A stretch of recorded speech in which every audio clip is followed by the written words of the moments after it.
What would you do on your 3-year wedding anniversary?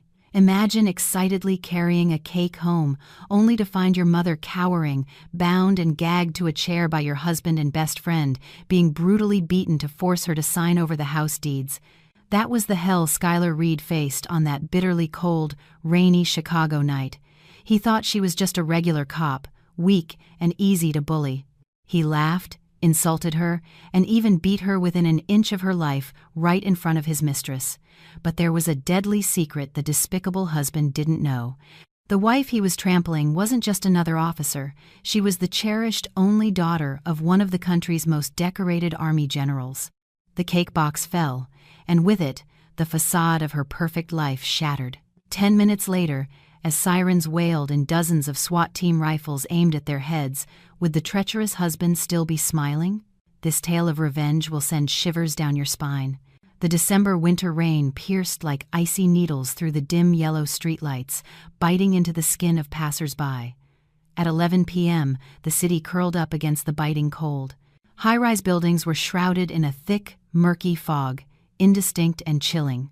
Homicide detective Skylar Reed stepped out of her squad car, her leather boots still caked with mud from a crime scene, dragging across the polished lobby floor of her luxury apartment building. Her entire body ached, every muscle screaming after 3 sleepless days and nights spent tracking down a criminal. But in her tired, dark eyes, a strange, warm light still flickered. In her hand, carefully shielded from the drizzle, was a small cake box tied with a red ribbon. Today was her 3-year wedding anniversary. 3 years. It wasn't a long journey, but it was enough for a tough detective like her to believe she had found a peaceful harbor. She thought of her husband, Ethan Blackwood, a businessman with a gentle, academic air, who always made her a hot cup of cocoa when she returned late from an overnight shift. The thought of his kind smile made the bone-chilling cold outside seem to melt away. Skylar smiled faintly, imagining how surprised Ethan would be to see her home earlier than expected. He would playfully scold her for being a workaholic, and then they would cut the cake together under the shimmering candlelight. The hallway of the luxury apartment building was silent, save for the soft echo of Skylar's footsteps. Standing before the thick oak door of her apartment, Skylar reached to punch in the code, but her hand froze mid-air. The door wasn't fully closed. It was slightly ajar, revealing an unusual, sickly yellow light. It wasn't the warm glow of the living room lamp she was used to, but a harsh, unsettling light. A chilling premonition ran down her spine. Her detective's intuition tightened her heart. She held her breath, pressing her ear to the crack in the door. There was no romantic music, no television drone. Instead, she heard the crash of objects and faint, muffled moans, as if someone's mouth was covered. "Sign it, you stubborn old woman," I said. "Sign it now." A shout echoed, familiar yet alien. It was Ethan's voice, but not his usual warm, gentle tone. It was a growl, savage, brutal, and impatient. Skylar felt her chest constrict.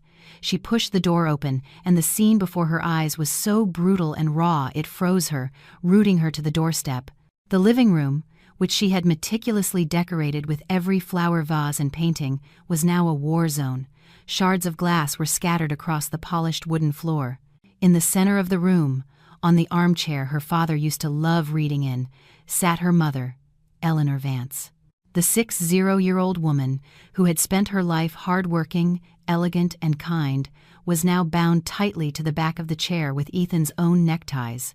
Her mouth was stuffed with a crumpled handkerchief, silencing any cries for help, only choked, muffled sounds escaping her throat. Her gentle face was swollen, one cheek bruised purple, the corner of her mouth bleeding, her eyes wide with terror and brimming with tears.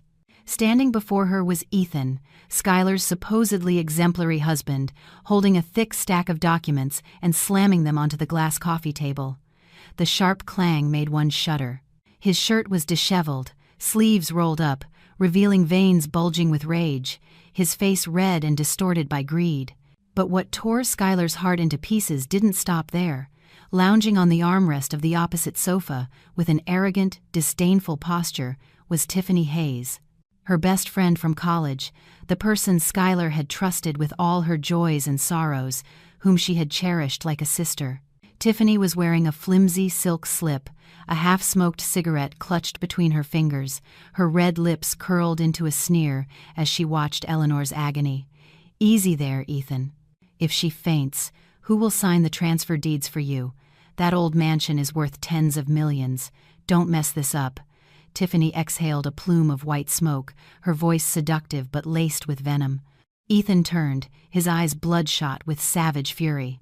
"This old witch is more stubborn than I thought. I've beaten her this much, and she still won't pick up the pen. Does she think her daughter will come home in time to save her? Right now, she's busy playing hero out on the streets, probably doesn't even remember the way home."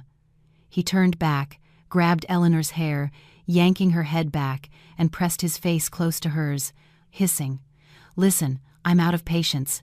Sign the house transfer deeds and the power of attorney over the company's finances now.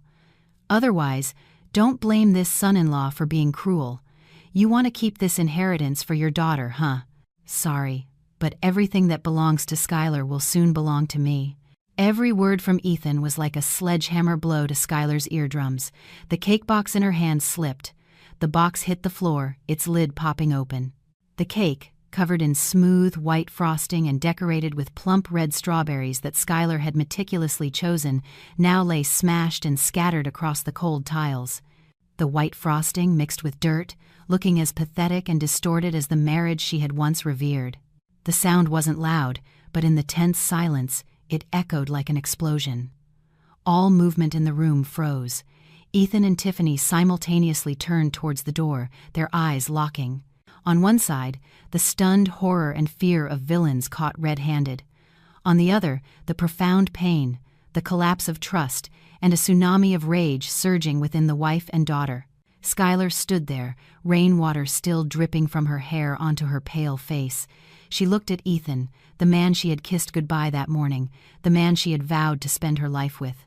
Now, before her was not her husband, but a demon in human form. Her gaze slid from Ethan's shameless face to her mother's bruised features. The gut-wrenching pain left her speechless, her throat choked with a bitter taste. Skylar, honey," Ethan stammered, letting go of Eleanor's hair, instinctively taking a step back. But quickly, his eyes shifted, replacing the panic with his usual cold cruelty. He realized the charade was over. There was no need to pretend anymore. Tiffany was calmer. She snuffed out her cigarette in a crystal ashtray, stood up, and adjusted her slip, the smile on her lips growing more provocative. "Oh, the talented detective is home? Earlier than expected, huh? Too bad. We haven't had time to prepare a welcome party." Skylar didn't look at Tiffany. Her eyes were fixed on Ethan, her voice trembling but resonating with weight, like the sound of glass shards cutting into a heart. "Why? Why, my mother? Why me?" Ethan sneered, a grotesque, chilling smile. He stepped over the scattered cake, advancing towards Skylar, no longer holding back. "Why? Because you're too naive, Skylar. You think I loved you? A woman who buries her head in cases all day, always reeking of gunpowder and corpses. If it weren't for your mother holding a massive fortune and your family's reputation being able to help me climb the ladder, what do you think I endured you for these past 3 years?" Ethan's words were like salt rubbed into an open wound. Skylar felt the world spin. The image of her caring husband shattered, replaced by the true face of a vile gold digger. She looked at her mother, moaning in pain on the chair, at the smug satisfaction of her mistress and husband. Rage flared, consuming her weakness.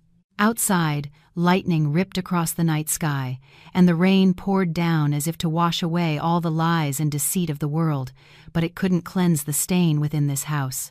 Her wedding anniversary night had become the night her love died, the beginning of a tragedy Skylar had never dared to imagine, even in her worst nightmares. She clenched her fists, her nails digging into her skin, her eyes slowly shifting from agony to icy resolve. This was no longer a home. This was a crime scene, and her life was the victim. The rage, like a slow-burning fuse, finally reached the gunpowder, shattering the paralysis in Skylar's mind. She was no longer the docile wife standing frozen at the door. The instincts of a police officer, honed through countless battles, surged powerfully, overwhelming her emotional pain. Her eyes sharpened, and in a flash, Skylar lunged at Tiffany like a cornered, wounded animal. Her movements were swift and decisive. Her skilled hand snatched Tiffany's delicate wrist, twisting it behind her back, making Tiffany shriek in agony, her powdered face contorted with pain. "Ah! Ethan, help me! This psycho is breaking my arm!" Tiffany screamed, struggling hopelessly against Skylar's professional restraint hold. But Skylar had forgotten one thing, or perhaps the pain had made her drop her usual guard. It wasn't just her and the shameless woman here. Ethan, who had stood stunned for a moment, suddenly snapped back to reality when he saw his mistress subdued. All humanity vanished from him. He grabbed a heavy, decorative ceramic vase from a nearby shelf. His shadow loomed over Skylar. A sharp, dry, brutal thud echoed. A searing pain shot from Skylar's shoulder blade down her spine, making her stagger. The blow was too strong and unexpected from behind, leaving her dizzy, her grip on Tiffany loosening. Ethan didn't stop there. He used his large, muscular body to shove her forcefully. Skylar lost her balance, tumbling onto the cold floor, sliding through the shattered remnants of the cake. The sweetness of the frosting clung to the corners of her mouth, but now it was salty with blood and tears. Skylar's head reeled, her shoulder aching as if her bones had shattered. But that physical pain was nothing compared to the bleeding wound in her heart.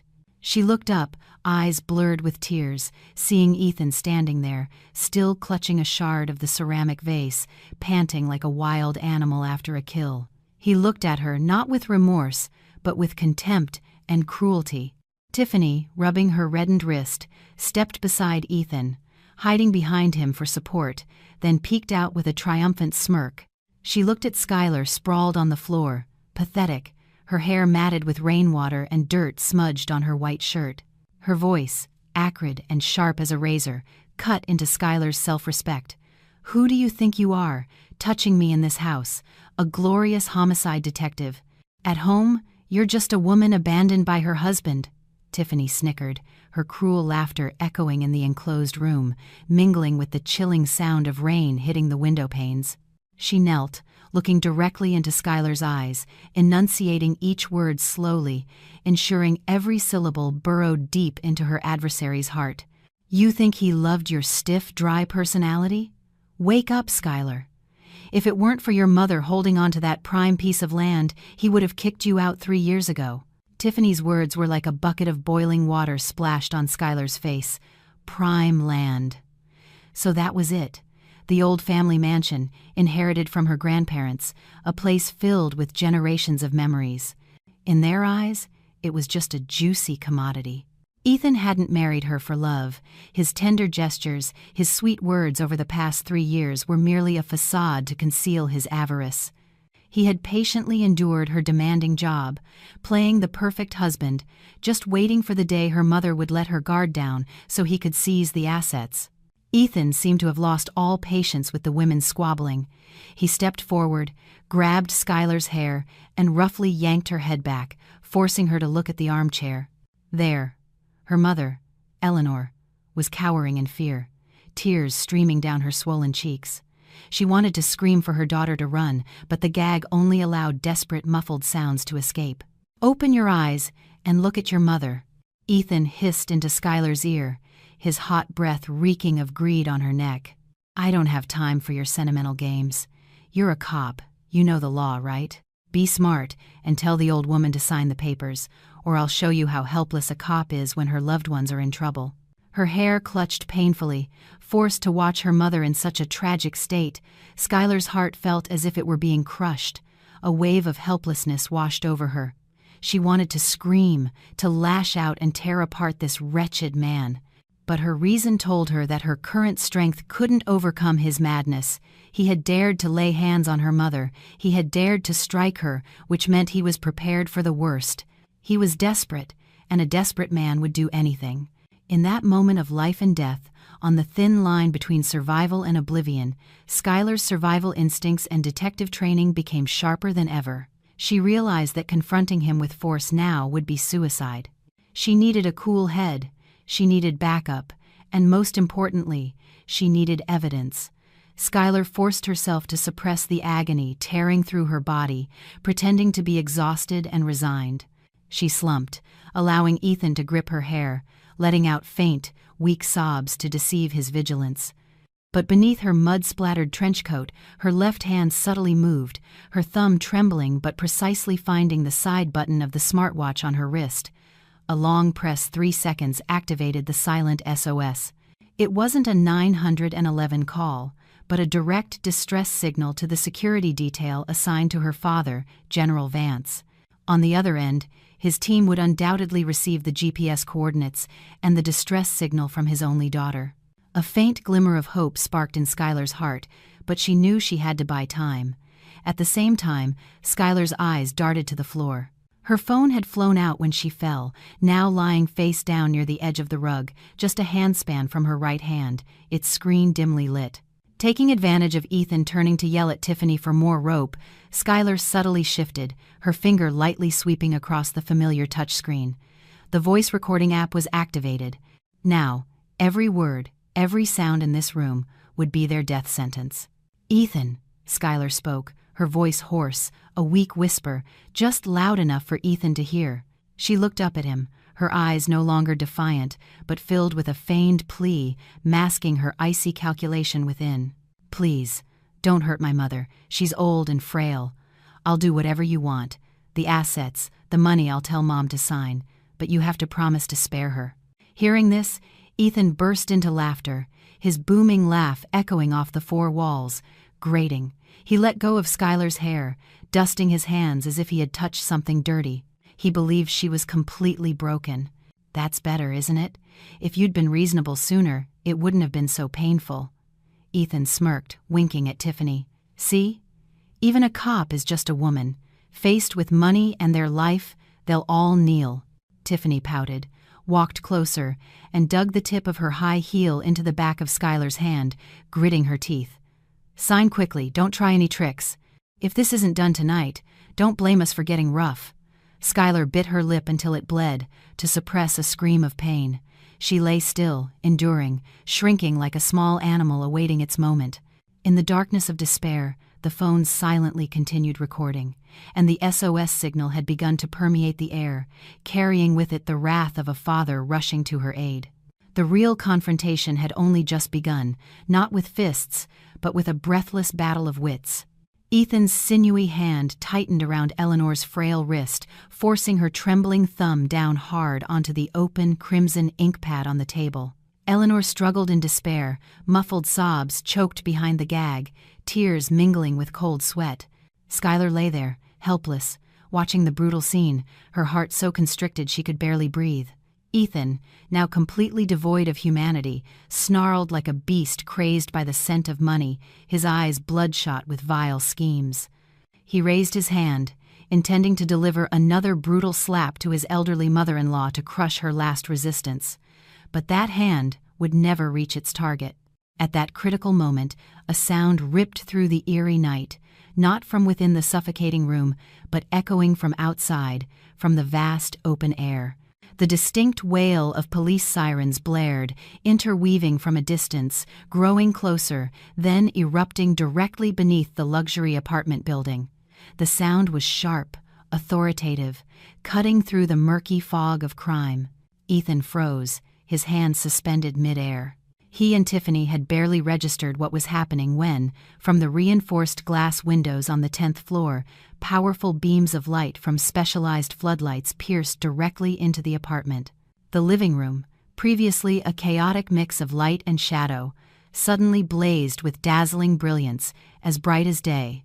The cold, merciless white light swept across each face, starkly exposing Ethan's brutality, Tiffany's panic, and the profound pain of Skylar and her mother. Crash! The thick oak door, Ethan's pride in his security, was kicked open with a single powerful blow from outside. Splinters of wood flew everywhere, and the heavy thud of boots pounded onto the floor, urgent and firm, creating a symphony of power and discipline. Dozens of SWAT officers in black tactical gear, armed to the teeth, flooded in like a torrent. Cold, dark rifle muzzles simultaneously pointed directly at Ethan and Tiffany. Bright red laser dots danced on his rumpled shirt like the eyes of death itself. "Everyone, freeze! Chicago PD, hands up!" A sharp, powerful shout rang out, potent enough to make anyone tremble. Ethan and Tiffany were frozen, their faces drained of color. The ceramic vase in Ethan's hand dropped to the floor, shattering, creating one last jarring sound before everything descended into the terrifying silence of surrender. He trembled, raising both hands to the sky. His legs, which had moments ago stood firmly defiant, now turned to jelly. From behind the ranks of the tactical unit, a middle-aged man stepped in.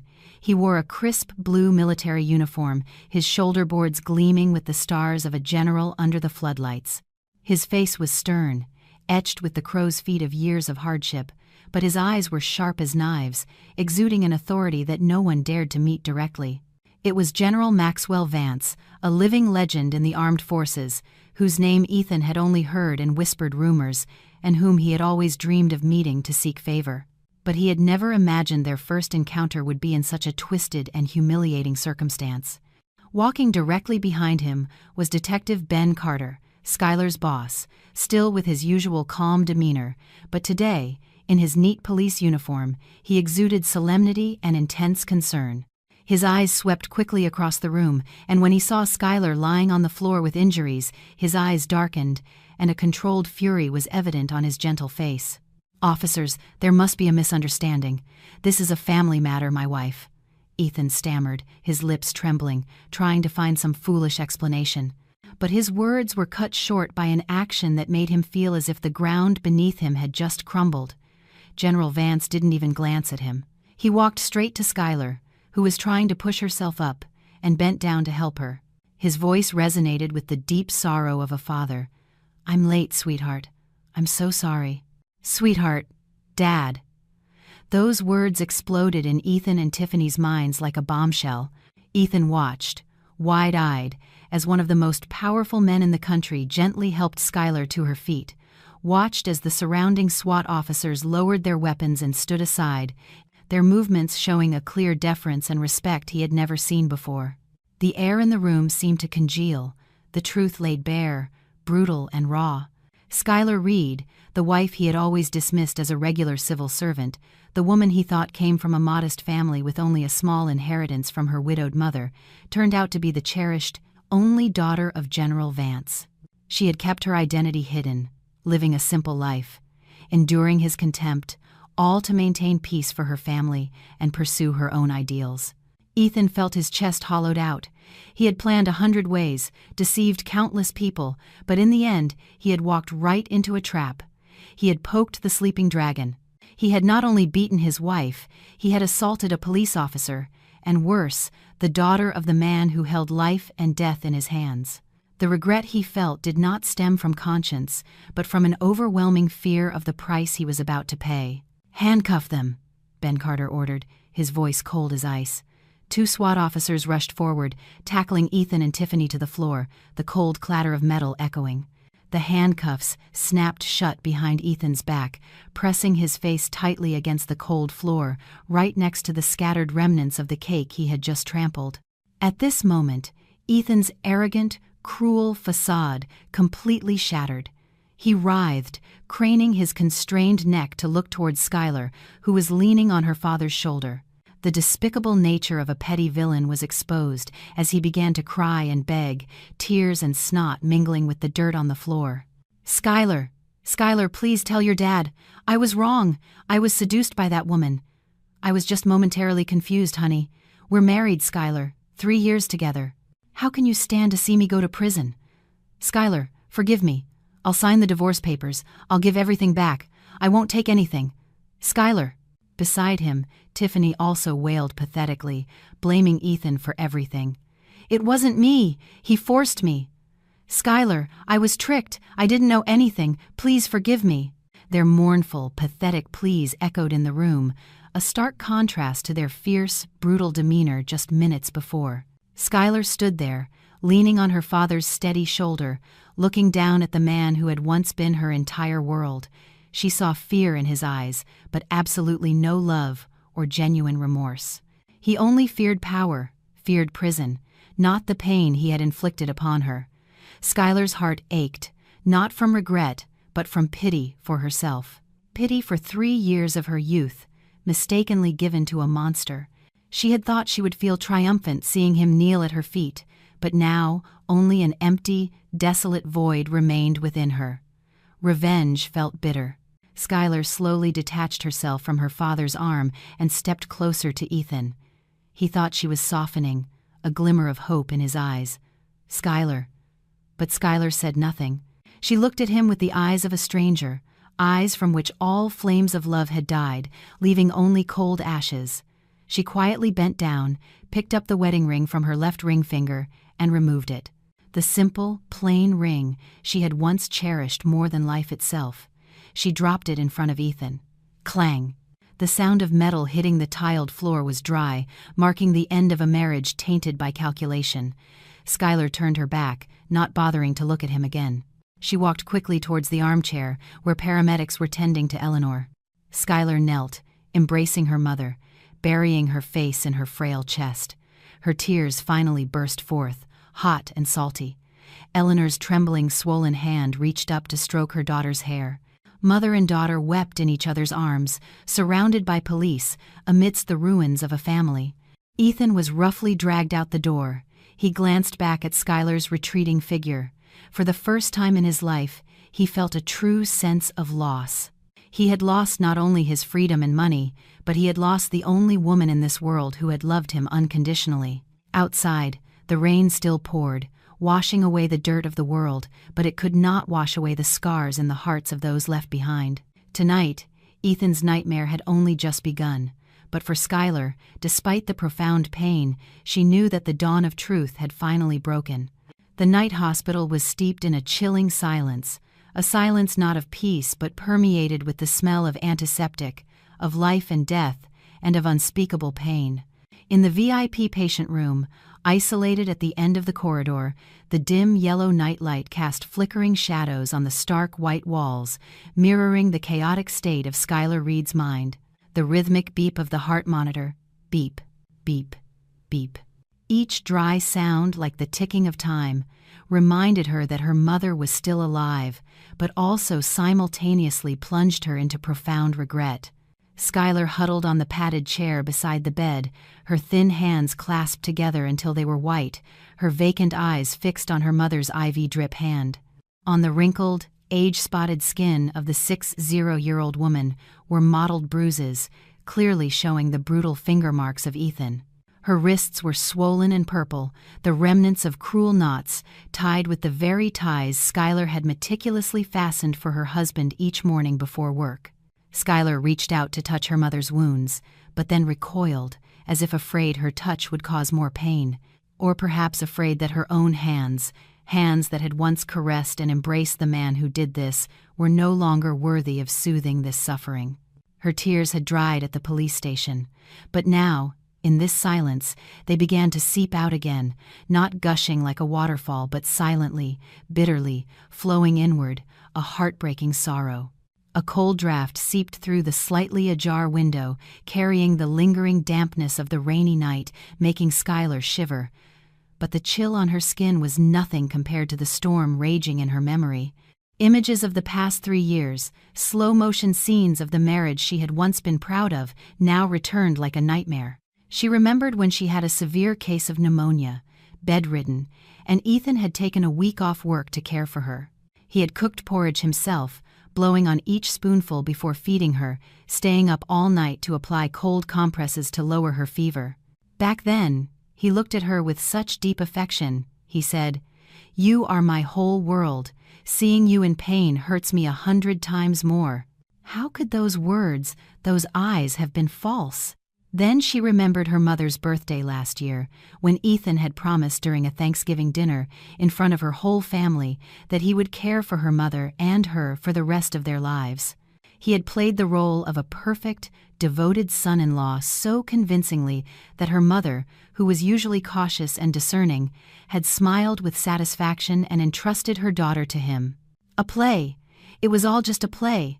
The voice in Skylar's head screamed, shattering the beautiful memories. Every tender gesture from the past now turned into a sharp blade, twisting to stab her heart. He cooked porridge for her not out of love, but to ensure his prey remained healthy for continued exploitation. He was dutiful to her mother only to pave the way for his scheme to seize their assets. It turned out that for 3 years, she had lived with a venomous snake, allowed it to coil around her, warmed it, only for it to turn and bite her family to pieces when she was most vulnerable. Skylar buried her head at the edge of the bed, her shoulders trembling uncontrollably. She didn't cry aloud, only muffled sobs suppressed deep in her chest. She was a homicide detective.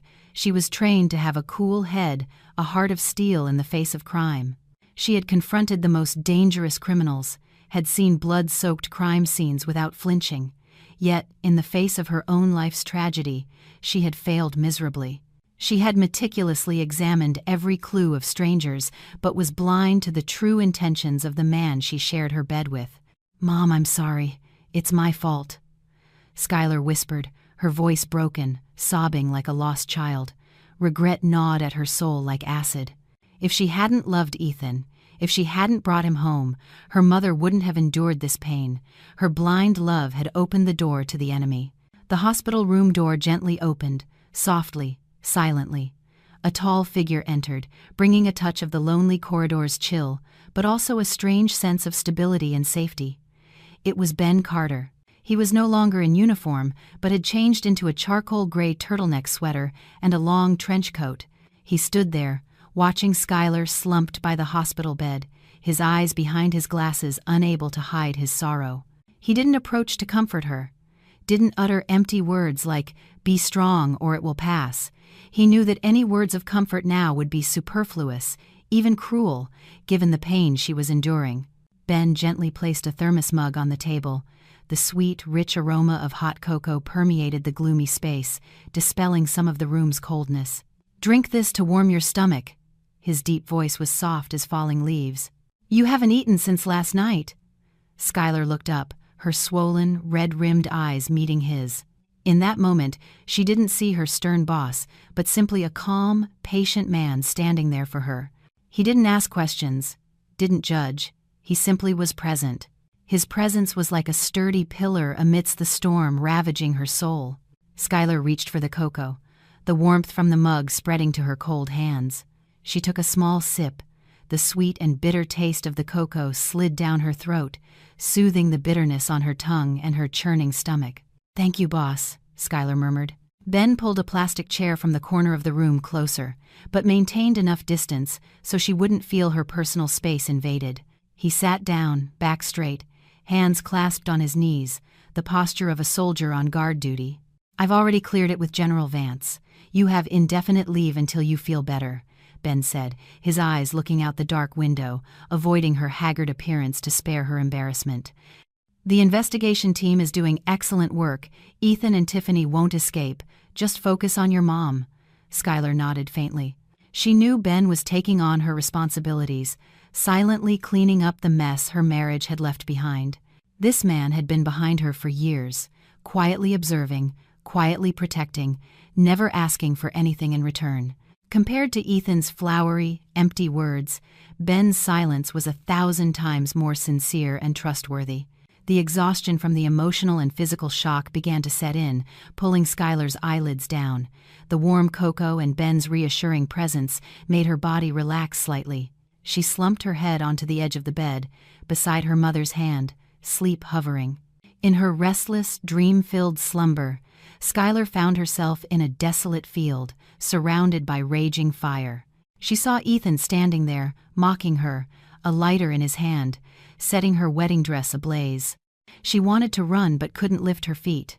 Then she felt a strong hand pull her out of the flames, shielding her from the rising embers and ash. She couldn't clearly see the person's face, only felt the familiar warm, woody scent, the scent of Ben's shirt. Ben sat there, watching the woman he had secretly loved for years drift into sleep from exhaustion.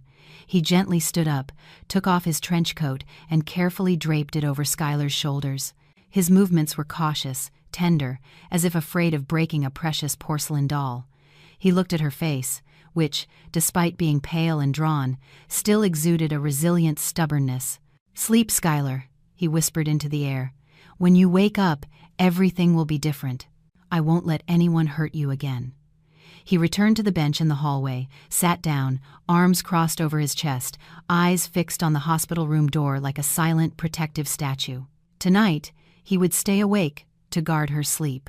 This was the last moment of weakness he would allow her, because he knew that when dawn broke, Skylar Reed, the resolute detective, would have to awaken. She needed to experience the deepest pain, and from those ashes, a phoenix would rise, more radiant than ever. Inside the room, the heart monitor continued its rhythmic beep, beep, beep, but the rhythm seemed more stable, harmonizing with the steady breathing of the two women who had just survived their ordeal.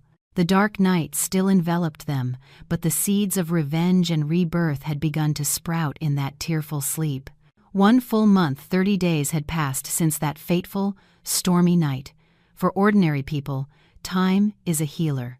But for Skylar Reed, it was a necessary pause for her to bury her old self in the grave of the past. Chicago entered its late winter days, the sky gray, and the wind still bit through the cracks in the luxury apartment window. But Skylar's apartment today no longer held the gloomy, cold air of the first days after the tragedy.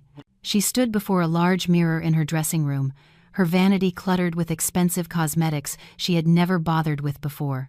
On the floor lay scattered strands of her long, silky black hair, the hair Ethan once praised as her gentle waterfall, the hair he used to delight in running his fingers through and caressing whenever he wanted to coax her into something.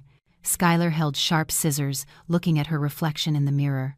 Her waist-length hair was gone, replaced by a sharply cut chin-length bob, framing her visibly thinner face but exuding a new, edgy sophistication. She was no longer the docile, unassuming wife who kept her hair neatly tied back for cooking or chasing criminals. The woman in the mirror was now a stranger, her eyes no longer innocent and trusting, but deep, hollow, and sharp as a blade honed by fire. This morning's news from Ben Carter was like a splash of cold water in the face of justice, yet it ignited Skylar's resolve for revenge. Ethan and Tiffany had been released on bail. The reason given was ludicrously bitter. Insufficient evidence to constitute attempted murder, merely intentional assault and attempted extortion.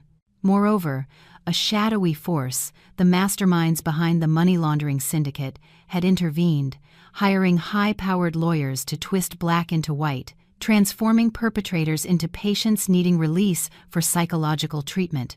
Psychological? Skylar scoffed, a chilling, almost terrifying smile on her lips. They think that if the law has loopholes, they can escape? They're wrong. If the law can't touch them immediately, then I'll use their own rules to make them walk straight into their own trap. Skylar picked up a tube of deep red lipstick, the color of aged wine, of dried blood, the color of deadly allure. She slowly outlined her pale lips, each stroke meticulous and sharp. When she pressed her lips together, the face in the mirror glowed with a haunting beauty, powerful and utterly menacing. This wasn't makeup. This was her painting on the camouflage of a warrior before battle. Red lipstick was a declaration of war. From this moment on, Skylar Reed, the unassuming detective, was dead. All that remained was General Vance's only daughter, a deeply wounded woman returning to exact a blood debt. The gleaming black luxury car pulled up silently to the entrance of the Chicago Police Department headquarters. The door opened, and a pair of sharp high heels touched the pavement, their click echoing crisply. Skylar stepped out, clad in a tailored power suit that hugged her slender but commanding figure. A long black trench coat was casually draped over her shoulders, designer sunglasses obscuring part of her face. But the aura she exuded stunned the officers on duty.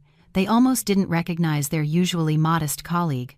She walked down the hallway, head held high, the rhythmic tap of her heels on the tiled floor creating a sense of mounting pressure. Ben Carter was waiting for her at his office door, his eyes briefly startled by her new appearance. He knew she would change, but he hadn't expected such a complete and sharp metamorphosis. She was beautiful, a thorny beauty that made one want to gaze at her, yet fear being cut. "Welcome back, Detective Reed," Ben said, his voice still deep and warm, but with added respect. "Thank you, boss." Skylar removed her sunglasses, revealing sharp, expertly made-up eyes. "But today, I'm not here for regular detective work. I'm here to submit a transfer request to the Economic Crimes Unit, and I need your help to spread a rumor." That evening, at a charity gala for Chicago's elite, where entrepreneurs, politicians, and newly wealthy individuals converged. The glittering crystal chandeliers, the soft jazz music, and the clinking of glasses created a scene of extravagant superficiality. Schuyler Reed appeared like the queen of the night. She walked beside General Vance, her hand lightly linked with her father's arm, a perfect, distant smile on her lips. This was the first time she had publicly revealed her identity as General Vance's only daughter to the world. Her appearance immediately became the center of attention. Those who had previously scorned her as a low-paid cop now swarmed her, fawning with compliments. Schuyler responded with slight nods, but her eyes scanned the crowd, seeking the human rumor mills of high society. She knew Ethan and Tiffany weren't present, but their eyes and ears, and those of the organization behind them, were everywhere. Holding a glass of red wine, Schuyler intentionally stood near a group of wives of prominent real estate developers, women known for being the biggest gossips in the city. She pretended to whisper to a distant family friend, but her voice was just loud enough to be overheard by those around her. "Yes, Mrs. Albright, the whole ordeal with my marriage was just awful. But luckily Mom has recovered. The other day, while cleaning the house, Mom remembered an old purse stored in the attic. It turned out to contain not just some sentimental items, but also a USB drive with information about those prime land plots Grandpa left behind. Mom says it's very important, worth hundreds of millions, and it's connected to some shell corporations. I plan to take it to the bank tomorrow and put it in a safety deposit box for security." The wives, who had been pretending to adjust their jewelry, immediately fell silent. Their ears perked up. The key words USB, prime land, hundreds of millions, shell corporations acted like magnets, gripping their attention. Schuyler glanced over, seeing one woman in the group furtively pulling out her phone to text. The bait had been taken. Schuyler sipped her wine. The bitter taste spread in her mouth, but she found it sweet. She knew that once this news got out, Ethan and the forces behind him wouldn't be able to sit still. They were desperate, they needed money to escape, and more importantly, they feared that USB drive would be the evidence to send them to prison for life. Greed and fear would make people lose their reason. They would come to her like moths to a flame. Standing on a second-floor balcony, looking down, Ben Carter gently swirled his whiskey glass, his eyes following Schuyler's captivating silhouette. He felt a pang of sorrow that she had to use herself as bait, had to wear a deceptive mask to blend into this glamorous but corrupt world. But he also understood it was the only way for her to find justice. The Schuyler of yesterday had died on that rainy night. The Schuyler of today was a black rose, brilliantly beautiful but full of poisonous thorns, ready to draw the blood of her enemies. As the party ended, Schuyler stepped into her car, the night wind chilling her face. She looked in the rearview mirror, seeing the city lights recede, but the shadows of conspiracies churned ahead. She took out her phone, the screen lighting up with a message from an unknown number.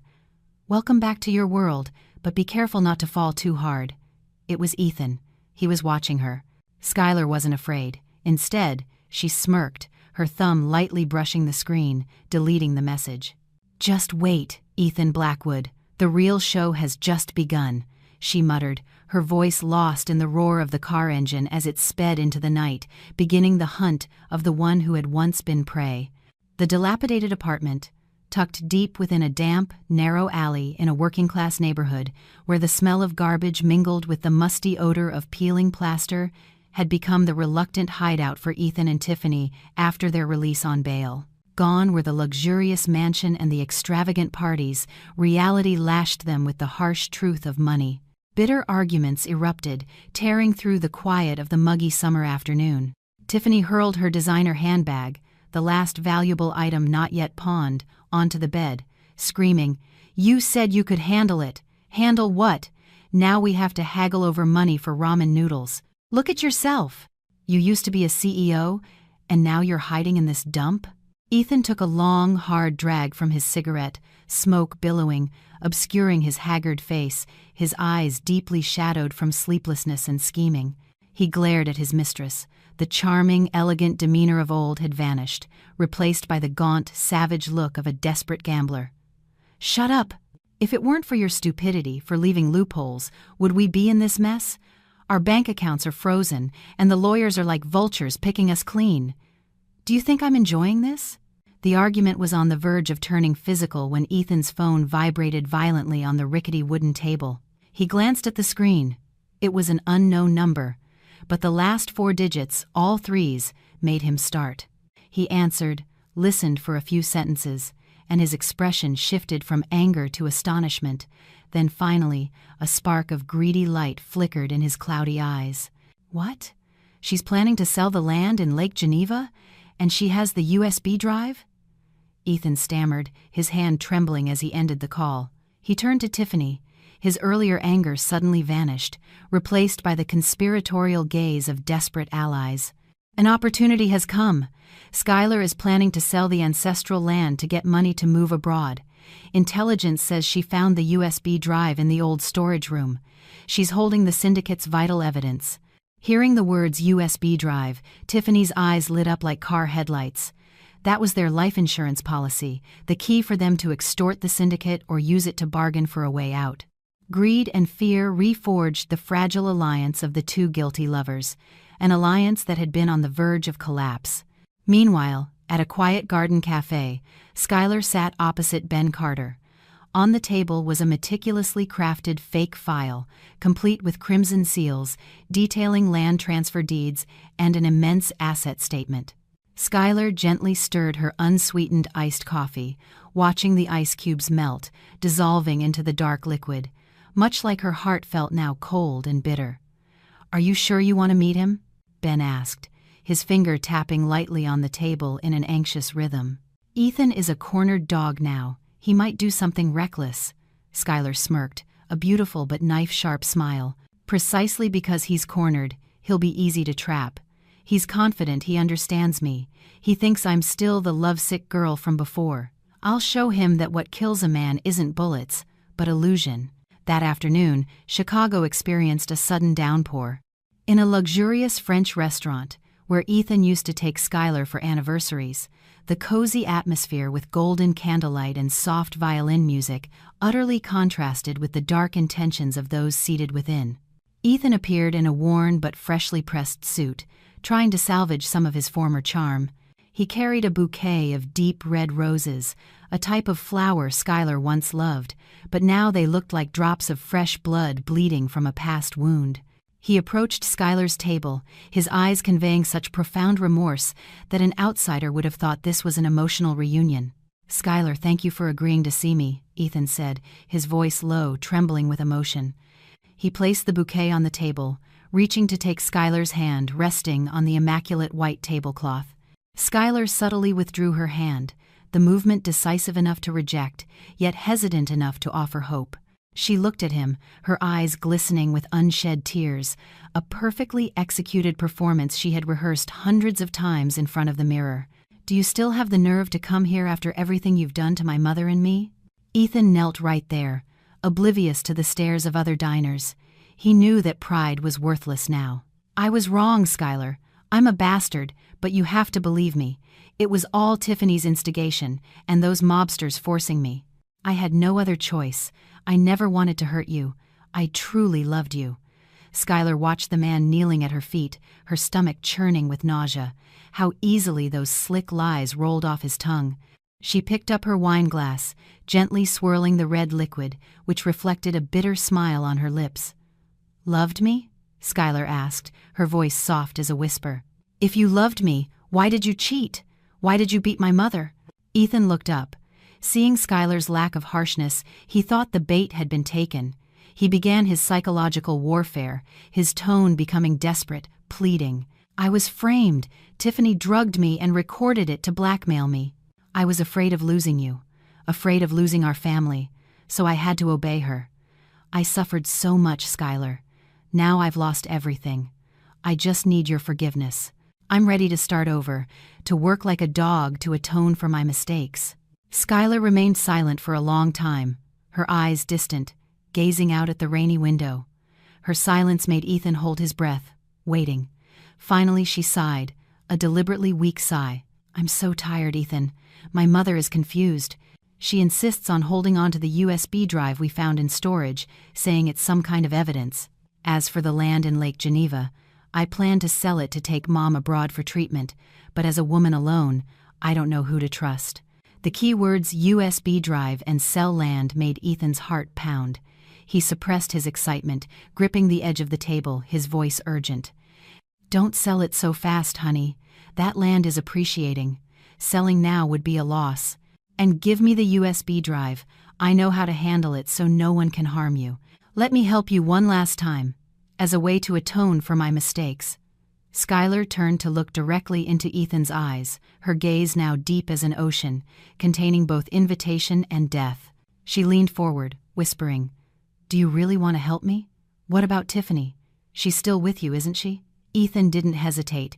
He immediately disavowed the mistress who had shared his trials. "No. I kicked her out. I never want to see that vicious woman's face again. Now only you are in my heart." Just then, Skylar's phone on the table lit up. She had secretly activated the call forwarding feature, and the listener on the other end was none other than Tiffany. Skylar had used a hacker to get Tiffany's number and connected this call anonymously. On the other end, Tiffany heard every word Ethan said clearly. Betrayal piled upon betrayal. The man for whom she had sacrificed everything, with whom she had committed so many wicked deeds, was now casually discarding her like a used item to chase after his ex-wife and a huge inheritance. Jealousy and resentment flared like a fire, consuming Tiffany's heart, turning her from an accomplice into a ticking time bomb. Skylar smiled faintly and turned off her phone. She had successfully sown discord. The play of the heartbroken wife had concluded brilliantly tonight. "All right, Ethan." Skylar stood up, grabbing her handbag. "If you've truly cut ties with her, I'll reconsider.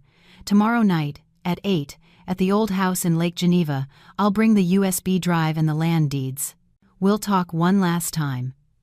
She left Ethan sitting there, an expression of extreme elation on his face. He thought he had tricked Skylar, thought that the path to reclaiming his glory was wide open before him. He had no idea that the appointment at the Lake Geneva house was the death trap Skylar and Ben had painstakingly set. Stepping out of the restaurant, Ben Carter was already waiting in the car. Skylar got into the passenger seat, shedding her earlier vulnerable expression, replaced by a chilling coldness. She took a tissue and wiped her hand vigorously, as if to erase every trace of Ethan's dirty touch. "Did the fish bite?" Ben asked, his eyes still fixed ahead. "It swallowed the hook whole," Skylar replied. Her voice was sharp in the confined space of the car. "And the other fish is also thrashing madly. Tomorrow, they'll tear each other apart before we even lay a hand on them." The car sped off into the night, leaving behind the glittering but treacherous city lights. The hidden battle of wits had ended, making way for the most public and brutal hunt. The Lake Geneva forest rain poured down relentlessly, like a deluge, turning the red dirt road leading to the abandoned cabin deep in the mountains into a muddy quagmire. Thunder rumbled, ripping across the pitch-black night sky, momentarily illuminating the derelict, single-story house. Its moss-covered roof tiles were shattered, and patches of peeling plaster revealed red bricks like festering wounds of time. 10 years ago, this very treacherous curve had claimed the life of Skylar Reed's unfortunate mother, and tonight, fate had destined it to be the stage for the final act of the tragedy. Skylar stepped out of the car, her black raincoat covering her entirely, yet unable to conceal the chilling aura she exuded. She clutched her handbag tightly to her chest. Inside was the deadly bait, the USB drive. The wind whistled through the eucalyptus trees like the wailing of unreleased spirits. She pushed open the rotting wooden door. The rusted hinges groaned loudly, piercing the eerie silence within. Ethan was already waiting there. Under the dim beam of a flashlight placed on a dusty, abandoned altar, his shadow stretched long on the wall, distorted and grotesque. He no longer held the dignified appearance of a businessman. His eyes were bloodshot, red with ambition and madness. In his hand, he clutched a dark pistol, a weapon he had secretly bought from the black market, preparing for this final gamble. "Did you come alone?" Ethan snarled, the gun barrel pointed directly at Skylar's chest without an ounce of hesitation. Skylar calmly walked in, showing no fear. She lowered her raincoat hood, revealing her sharp face, her eyes filled with contempt as she looked at him. "I came to make a deal, not to die. You can put that toy away now. Give me the USB." Ethan shrieked, his voice hoarse with tension. "Give it to me, and I'll let you live." Skylar smirked, a smile that sent shivers down Ethan's spine. She slowly took out the USB drive, holding it between two fingers, raising it high. "You want this? What for? To run away with your mistress, or to continue living a deceitful life on the blood of others?" "Shut up!" Ethan lunged, trying to snatch it, but Skylar stepped back, still clutching the evidence. "Ethan, I want to ask you one last question." Skylar's voice deepened, echoing in the empty house. 10 years ago, at this curve, who was driving the truck that hit my mother? Was it you?" Ethan froze, then burst into maniacal laughter. His laughter mingled with the thunder outside, creating a chilling symphony. He thought Skylar was in his grasp, thought she was merely a fish on a cutting board, so he had no qualms about revealing his devilish true face. "You want to know, huh? Fine. I'll tell you so you can go to your grave and tell your mother. It was me. I was driving that truck. The old man ordered me to get that bag at all costs, even if it meant murder. Your mother was lucky not to die, but she became a cripple. I thought everything had been forgotten, but who knew her foolish daughter would bring herself to my home, giving me the opportunity to find this again." He stepped closer, pressing the gun to Skylar's forehead, his eyes bloodshot with a killer's rage. "I've endured playing the good husband for 3 years now. I'm sick of the smell of a cop on you. Now give it to me, and I'll send you to meet your mother." His confession was like the final knife thrust, severing any remaining threads of their past relationship. Skylar felt no pain, only a sense of relief. Finally, the truth was laid bare. But just as Ethan's finger tightened on the trigger, from the dark corner of the house, a shadow darted out with terrifying speed. "You scumbag! You think you can have it all to yourself?" It was Tiffany. Her hair was disheveled, her clothes rumpled as she lunged at Ethan like a crazed wild animal. Tiffany had secretly followed Ethan. She had heard the entire conversation, heard his brazen betrayal. Jealousy and greed had turned her into a desperate assailant. She wrestled with Ethan for the gun, screams and curses erupting chaotically. "Let go, you crazy bitch!" Ethan yelled, striking Tiffany's head with the butt of the gun. Bang! A deafening shot ripped through the air, tearing through their eardrums. The bullet narrowly missed Skylar's shoulder, embedding itself in the wall behind, sending plaster dust flying. Tiffany was thrown backward, clutching her bleeding head, but her eyes still glared at Ethan with hatred. Ethan panted, turning the gun back to Skylar. He had completely lost control. Now he just wanted to wipe out everything, to silence all witnesses. Die! But Skylar didn't flinch.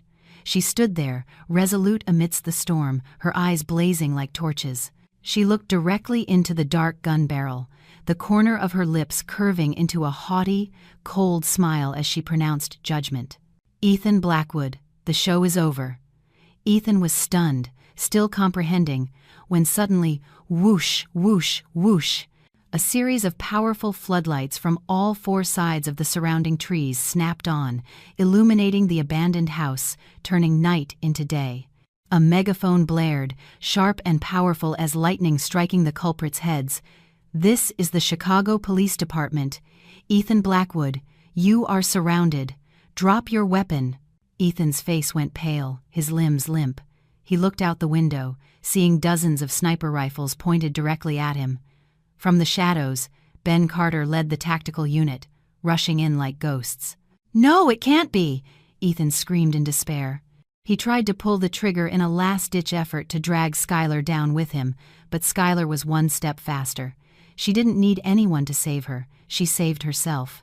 With a decisive and skilled move worthy of a judo black belt, Skylar dodged the bullet's path, her left hand forcefully batting Ethan's gun-wielding wrist upwards, her right hand grabbing his collar. She used her hip as a pivot, channeling all her strength and the hatred of the past 3 years into a single takedown. Crash!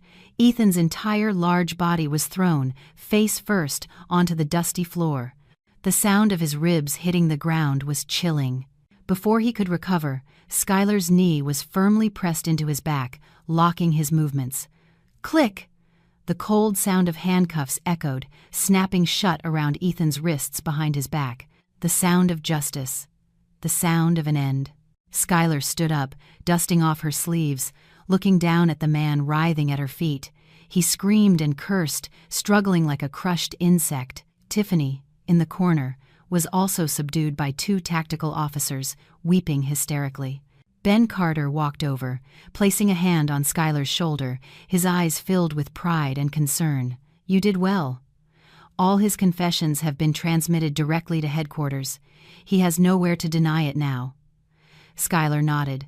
She took a deep breath, inhaling the humid air after the rain, the lingering scent of gunpowder, and the scent of freedom. She looked outside. The rain had begun to subside, revealing shimmering stars overhead. "It's over," Skylar whispered, not to Ben Carter but to herself and to her mother. The abandoned house, once a hiding place for crimes, was now illuminated by the light of justice. Police cars, sirens blaring, began to transport the prisoners. Tonight, a criminal syndicate collapsed, but more importantly, a woman had broken the chains of fate with her own hands to find herself again. 6 months later, Chicago embraced autumn. The sky was high and clear, without a single cloud. Golden sunlight, like honey, poured down onto the ancient oak leaves, stretching across the stately stone steps of the Cook County Courthouse. The atmosphere inside courtroom number 1, however, was entirely different, somber and cold. Here, the line between good and evil was sharply drawn by the resounding gavel of the presiding judge. Skylar Reed sat in the front row, her back straight, her silent dark eyes fixed on the defendant's stand. There, Ethan Blackwood and Tiffany Hayes stood, heads bowed, clad in the black and white stripes of prison uniforms. Only half a year had passed, yet Ethan looked 10 years older, his buzz cut revealing patches of white scalp, his face gaunt, his eyes deeply sunken and dark, devoid of any of the charming, elegant demeanor of the former CEO. He stood there trembling and pathetic, not daring to look anyone in the eye, especially not into Skylar's clear, piercing gaze. The judge's voice rang out, each word of the verdict echoing against the stark white walls, sealing the fate of the culprits. For a series of charges, including attempted murder, intentional assault, fraud, extortion, and money laundering, Ethan Blackwood received a life sentence. Tiffany Hayes, for her active role as an accomplice, was sentenced to 20 years in prison. The masterminds of the transnational money laundering syndicate behind Ethan had also been apprehended and were awaiting their day of reckoning in another trial. Clang! The gavel struck the wooden table decisively, marking the end of a sensational case and closing the darkest chapter in Skylar Reed's life. Ethan and Tiffany were escorted to the transport van. As he passed Skylar's row, Ethan suddenly paused. He looked at her with bloodshot eyes, his lips moving as if to say something, a belated apology or a desperate plea. But Skylar didn't look at him. Her gaze swept past him, as if he were a stranger, an anonymous speck of dust in the bustling stream of life. Her indifference was more painful to Ethan than 1,000 knife stabs. He lowered his head, walking somberly to the sound of his shackles dragging on the tiled floor, the cold clatter of metal escorting him into the eternal darkness of prison. Skylar stood up, taking a deep breath. The smell of the courtroom old papers, dusty wood, and the scent of past grievances seemed to dissipate within her chest. She walked out of the courtroom, holding the divorce decree the court had just stamped. The flimsy paper was light, but it carried the weight of liberation for a lifetime. 3 years of youth, 3 years of deception and calculation, now encapsulated in a few lines of cold legal text, ended, completely ended. The grand doors of the courthouse opened, and dazzling sunlight streamed in, embracing Skylar. She squinted, feeling the warmth spread on her skin, chasing away the lingering chill in her soul.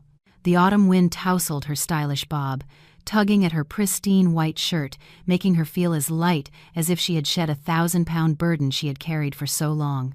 She descended the stone steps, her high heels tapping a steady rhythm, no longer rushed or anxious, but calm and free. Beneath an old oak tree in the courthouse courtyard, a familiar, dusty, moss-green Jeep Wrangler was parked. Leaning against its side was Ben Carter. Today he wasn't in uniform, just a simple white t-shirt and dark khaki pants, but his rugged, steady demeanor still made Skylar's heart skip a beat.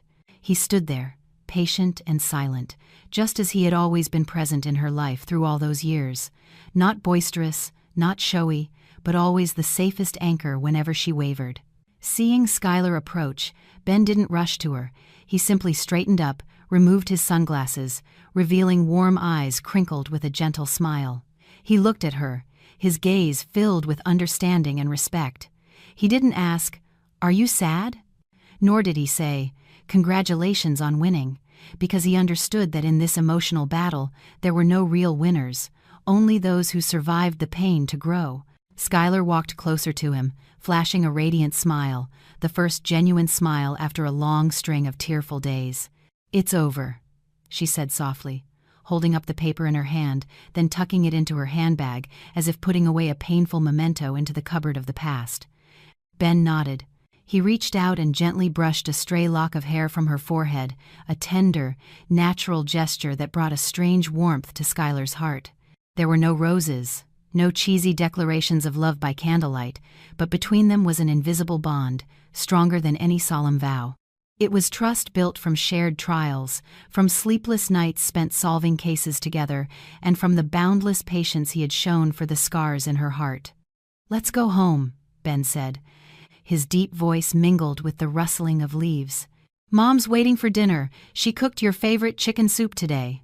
The two words, "go home," sounded simple yet sacred. Home was no longer the cold, deceitful place of Ethan. Home was now where her mother, fully recovered after surgery, was busy in the kitchen with boundless love. And home also had the man standing before her now, the man ready to drive this beat-up Jeep to carry her through all the storms of life. Skylar nodded, her eyes sparkling with joy. She opened the door and got into the Jeep. The engine roared to life, crisp and strong.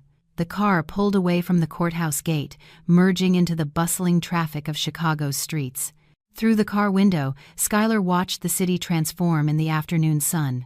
White daisy carts lined the streets, signaling the arrival of winter. Couples held hands, strolling along the Lake Michigan shoreline. Life continued, vibrant and beautiful. She looked up at the sky, seeing a flock of birds spreading their wings, flying south to escape the cold, free and proud. The Skylar of yesterday, the weak girl who blindly trusted love, who cried and begged for love, had died on that stormy night. The Skylar of today sat here, calm and resilient. Emotional wounds might leave scars, but those very scars were proof of growth, a protective armor that made her stronger than ever. She was no longer a delicate lily in a glass case. She was a crimson velvet rose, thorny yet magnificent, blooming proudly under the vast sky. The car glided down the tree-lined road, carrying the cheerful chatter of two people. Ahead lay home, a warm dinner, family love, and a new, sincere, simple love just beginning to blossom. The sun slowly set. But it was not a fading twilight, but a transition, awaiting an even more radiant dawn tomorrow. They say you truly appreciate sunny days after going through rainy ones. Skylar once thought she had lost everything: love, faith, and hope. But amidst the ruins, she realized that collapse is sometimes the necessary beginning to rebuild a stronger self. She didn't win against anyone, nor did she need to prove anything to the world. She only conquered her past self, the girl who once feared darkness and loneliness. Now she knew the sunrise is always brightest after the darkest night. And true happiness isn't being sheltered by someone, but being able to stand firm under the vast blue sky, smile, and move forward on your own.